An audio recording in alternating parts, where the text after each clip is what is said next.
Yo, what is going on YouTube? It's your boy GZTV, back with another video, and in this video we're going to be talking about the 2023 fantasy comedy film directed by Greta Gerwig from a screenplay she wrote with Noah Baumbach. We have the Barbie movie, the long-awaited live-action Barbie adaptation. This was one of the events of the summer. This and Oppenheimer, when they were in the theaters for the same time, it just took over the world of film. Such a fun time, a lot of cool memes, all that stuff.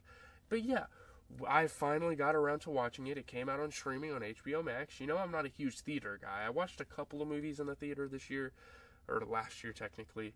But yeah, critical reception, reviews, plots, all that stuff. You know exactly how my movie reviews go. Let's get into the action. So this story follows stereotypical Barbie, who's like the original Barbie doll, and fellow dolls who reside in Barbie Land, a matriarchal society populated by different versions of Barbies, Kens, and a group of discontinued models who are treated like outcasts due to their unconventional traits, things that aren't favored by like Mattel Company and like the general population. There's some really weird ones. There was like a pregnant doll. I don't know what Barbie was thinking obviously at the time, and I feel like I remember some of these. And this is a really interesting movie because I had a cousin, I had a sister that played with Barbie dolls like all throughout their childhood. So it's super interesting to see them kind of bring this to life and kind of have some sort of social commentary. I actually really I enjoyed this movie quite a bit, more than I would have expected. But yeah, it's a matriarchal society dominated by women. So while the Kens spend their days playing at the beach, considering it their profession, my profession is beach, which is hilarious. The Barbies hold prestigious jobs in science, politics, media, and so on. They rule this fucking area. They have every last good job. So Beach Ken, who's like the original Ken, played by Ryan Gosling, and obviously the stereotypical Barbie is played by Margot Robbie, and this movie has an insane cast. So Beach Ken is only happy when he is with Barbie and seeks a closer relationship, but she rebuffs with him in favor of other activities and female friendships. They do not fuck with the males over there. They're not looking to have any romantic connections. They only want to have girls' nights. They only want to like do their huge jobs and all that stuff. So one evening at a dance party, Barbie is suddenly stricken with worries about mortality, and it kind of just comes out of nowhere, and it kind of creates the basis of the film, and kind of like the satire we get through with this movie, and all that stuff. So, overnight, she develops bad health, cellulite, and flat feet, disrupting her usual routines the next day. This movie is so funny, because if you're really like if you've seen Barbies and you've been around Barbies your whole life, you really understand the jokes. Otherwise, it just kind of falls flat. No pun intended with the feet there. But you know the Barbies, they all have like it's like they're wearing high heels, like those type of feet. And when her feet fall flat, she's like looked bad upon. It's like a bad beauty standard and all that stuff. So she seeks out Weird Barbie, a disfigured doll. One of those dolls, you know, everyone has them in their toy box where you're like cutting the fuck out of their hair, ruining it, putting marker on them, all that stuff. So she's a disfigured doll who tells her she must find the child playing with her in the real world to cure her afflictions. And the Weird Barbie's like the super scientific one, the one that knows everything about this place. So Ken stows away in her convertible to join her, to which Barbie reluctantly agrees. So they're going to the real world. That's kind of where this journey takes them and where a decent amount of the movie kind of takes place. So arriving at Venice Beach in California, I think that's where Mattel is at actually. Yeah. Barbie punches a man for groping her, leading to her and Ken's brief arrest. How did they get out of jail? I don't know. It was kind of weird. They didn't really explain that very well. So, yeah, alarmed by their presence, Mattel CEO orders their recapture, because Barbies in the real world are bad for everyone, I guess. Like, it's obviously a fantasy, it obviously would never happen, but it's just a really funny little satirical piece. Yeah.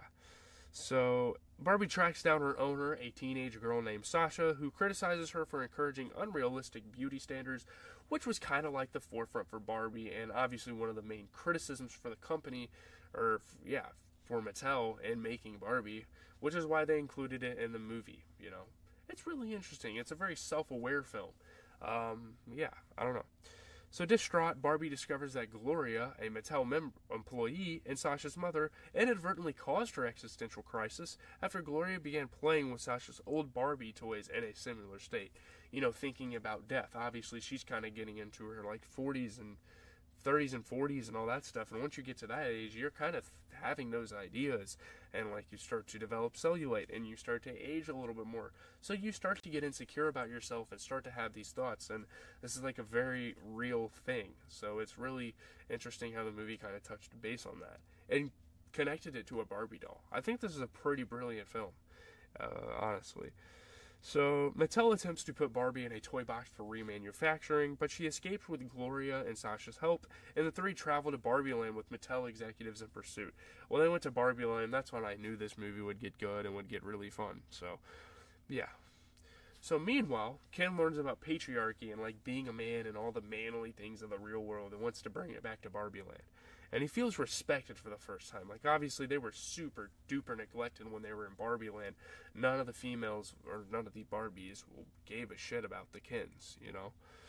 So, returning to Barbie Land before Barbie does, he persuades the other Kens to take over, and the Barbies are indoctrinated into submissive roles, such as agreeable girlfriends, housewives, and maids, and this was kind of like the social norm, like, a century ago. So, yeah, obviously, like, different time periods, different doctrines, different weird things are kind of discussed in this movie. It's almost like a history of the company kind of being commented on, as well as, like, the history of humankind, and, like, how those two relate to each other, and how, like, the standard is set, you know? So, Barbie arrives and fails to convince everyone to return to the way things were, and she's super down in the dumps, because she is the main character. When she doesn't have that feeling that she's the main character, I don't know. It's really weird. So, she becomes depressed, but Gloria gives her a speech about society's conflicting expectations of women, restoring Barbie's self-confidence, and this snaps her out of it. This makes her realize, like, yeah, what is wrong with society? We need to change some things and make them the way things are, which is even, like, a matriarchy is debatably worse than a patriarchy. Maybe not. I don't know. So, with the assistance of Sasha, Weird Barbie, Alan, and the discontinued dolls, Gloria's speech deprograms the Barbies from their indoctrination. Like, all the normal Barbies are the ones that have fallen victim to the patriarchy. Everyone else is not lying down for that, and they're, like, in Weird Barbie's house, and they're, like, discussing things. So, they then manipulate the Kens into fighting among themselves, distracting them from enshrining male superiority into Barbie Land's constitution, and the Barbies regain power. They kind of, like, meet up in this whole little capital place, and they talk about it. So, having now experienced systemic oppression for themselves, the Barbies resolve to rectify the faults of their previous society, emphasizing better treatment of the Kens and all the outcasts. Which, again, is kind of how human history worked. Obviously, there really was no matriarchy in, like, America. Well, American culture in general. I wouldn't say, like, human history, but it's kind of how it worked in a sense. Like, males would take over, and the females realized how fucked up that was, and realized how, like, low of rights they had. And, yeah, it's super interesting. So, Barbie and Ken apologize to each other, acknowledging their mistakes. Like, why would we take control of each other? We're supposed to live happily. This is supposed to be, like, this utopian place, you know? So Ken bemoans his lack of purpose with Barbie, so she encourages him to find an autonomous identity, which is weird. So Barbie, who remains unsure of her own identity, meets with the spirit of Ruth Handler, Mattel co-founder and creator of the Barbie doll, who explains that Barbie's story has no set ending and her ever-evolving history surpasses her roots. She's just a doll at the end of the day, but Barbie wants to be more than just a doll. And I'm sure that's what Ruth Handler wanted for her company. It's a really beautiful moment, honestly. Like, just talking about the purpose of life, and it's such a cool thing. Rest in peace to Ruth Handler. Obviously, she birthed, like, some females' whole childhoods with this, like, you know. But, yeah. Barbie decides to become human and return to the real world, and is bidden goodbye by the Barbies, Kens, and Mattel executives. The Mattel executives are somehow still stuck in Barbie Land. Sometime later, Gloria, her husband, and Sasha take Barbie, now going by the name Barbara Handler, which actually is funny. It's the history, like, kind of touching on the history of Barbie again. Ruth Handler named Barbie after her daughter, Barbara Handler, and that's what they're naming the Barbie as she goes into the real world. You know, she goes to her first gynecologist appointment. It's kind of funny. There's, like, some suspense in the air, and then Barbie kind of finally tells them what she's there to do, and it's a funny little moment to end the film. So, yeah, pretty solid movie. Let's get into the review. this is a big time movie. This is one of the biggest releases of last year, so we have to talk in pretty good length. Obviously, Margot Robbie and Ryan Gosling as the main characters got a lot of praise, a lot of critical acclaim in general. And yeah, I mean, the script was cool. I mean, addressing past criticisms of the Barbie brand's portrayal of women, you know, the lack of diversity. There's a lot of humor infused here. You know, it didn't really go far enough at times, you know, in critiquing consumerism and beauty standards. I feel like they could have did a little more. Obviously, you know, Robbie and Gosling are huge talking points of this movie. It's a pretty good movie. I mean, it's a visually dazzling comedy whose meta humor is smartly complemented by subversive storytelling.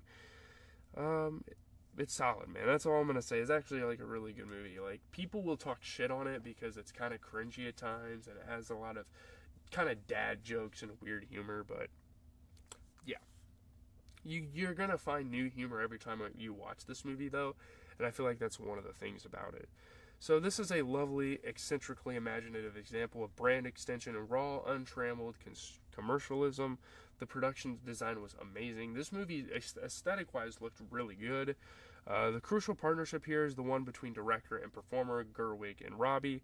Anything Gerwig and Baumbach's verbally dexterous script requires, from Barbie's first teardrop to the final punchline, Robbie handles with unerring precision, and this is why she is one of the most prominent actresses of the day.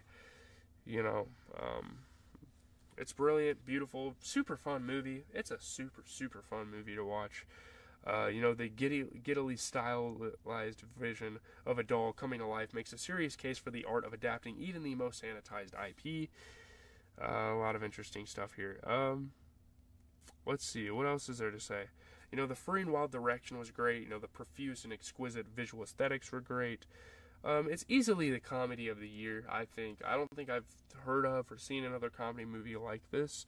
It's a lot of fun, where star and producer Margot Robbie and writer-director Greta Gerwig have done themselves proud with a breezily outrageous film about a woman's right to be weird, dark, and crazy.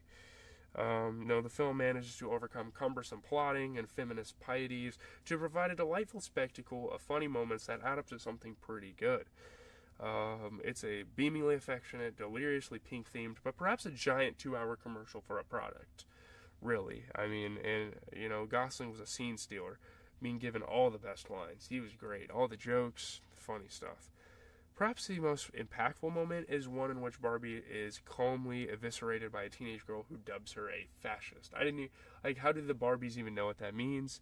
It's this scene, though not that particular comment, which comes closest to actually critiquing Barbie's legacy, and that's just it. The movie is hemmed in by the fact that it is, at the end of the day, produced by Mattel.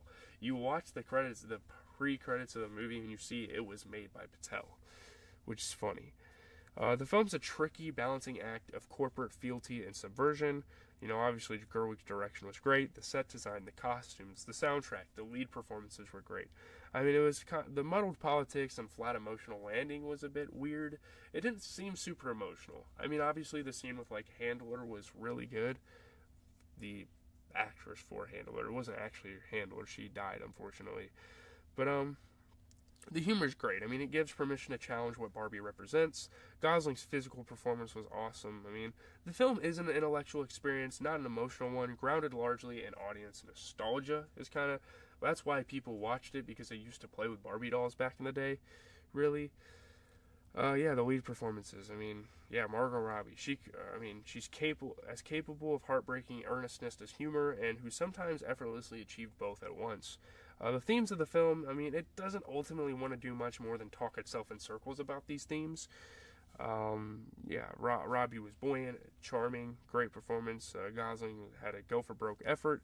The inventive production design was awesome. I mean, the self-aware nature of the film, especially following the first half hour, was kind of meh. It is a feminist film only in the most scattershot way, and it's not super subversive. You know, Mattel's pink, squealing, corporate grasping was featured, trying to be ahead of the sexism curve, but it ended up feeling like sexist itself for its portrayal that men are stupid, go to the gym, run everything, and don't care about women, while women are sensible, striving, but ultimately conflicted victims. As bubbly as the film appears, its script is like a grumpier than average women's study seminar, almost. Like the Mattel employee's character was like long monologue on how miserable it is to be female, kind of proves that point. Yeah, it's probably one of the best comedy movies of the like decade so far too. I mean, Gerwig's ode to the Barbie girl and her Barbie world is as surprisingly modern and introspective as audiences have come to expect from her. She's a great director. Scrunching 60-plus years of history into a 2-hour time frame aside, this film gets straight at the heart of what it's like being a woman today while providing more than a laugh or two in the process. Yeah, the film's humor, the criticism of patriarchy, it's all great. You know, its themes were too often advanced by slogans rather than the experience of its characters, though. I don't know. Leave a like, comment, subscribe. I have been yapping my ass off about this movie, but it's a popular movie from last year. There are a lot of themes, a lot of things to applaud about the movie. I think it's pretty damn good overall. Would I watch it again? I mean, probably. I think it's kind of funny. Like, it's foolish. It gets the job done when you want to laugh. It's cool, man. It's not what you would expect out of a Barbie movie, but it's awesome, man.